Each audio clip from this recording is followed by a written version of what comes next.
Hello friends, welcome to Eshwari's వంటిల్లు. నేను మీ ఈశ్వరి. ఈరోజు నేను మీకు ఈ వీడియోలో పిల్లలు ఇష్టపడే స్నాక్ ఐటెం స్వీట్ కార్న్ మసాలాని 2 నిమిషాల్లో ఎలా తయారు చేయాలో చూపిస్తాను. ముందుగా ఒక ప్యాన్లో 2 టేబుల్ స్పూన్ నెయ్యిని వేసుకొని ఒక స్వీట్ కార్న్ని ఒలుసుకొని ఆయిల్లో వేయించుకోవాలి.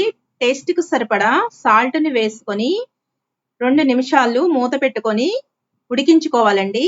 ఇలా ఉడికిన తర్వాత 1/2 టేబుల్ స్పూను మిరియాల పొడిని వేసుకొని బాగా కలుపుకోవాలండి. మిరియాల పొడి వేయటం వల్ల టేస్ట్ అనేది బాగుంటుంది. ఒక 1/2 టేబుల్ స్పూను ధనియాల పొడిని కూడా యాడ్ చేసుకొని బాగా కలుపుకోవాలండి. ఇవి ఎక్కువగా ఉడికించిన అవసరం లేదండి. 2 నిమిషాల్లో ఉడికిపోతాయండి. అంతేనండి, స్వీట్ కార్న్ మసాలా రెడీ అయిపోయిందండి.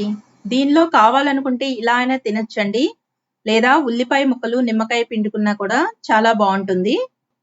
మీరు కూడా ఒకసారి మీ ఇంట్లో ట్రై చేయండి. మీకు నచ్చినట్లయితే మీ ఫ్రెండ్స్కి షేర్ చేయండి. మీకు ఎలా వచ్చిందో కామెంట్స్ ద్వారా మాకు తెలియచేయండి. మర్చిపోకుండా ఈ వీడియోని లైక్ చేయండి. మరిన్ని కొత్త వీడియోల కోసం మా ఛానల్ని సబ్స్క్రైబ్ చేయండి. నేను మీ ఈశ్వరి. ఈ వీడియో చూసినందుకు మీ అందరికీ ధన్యవాదములు.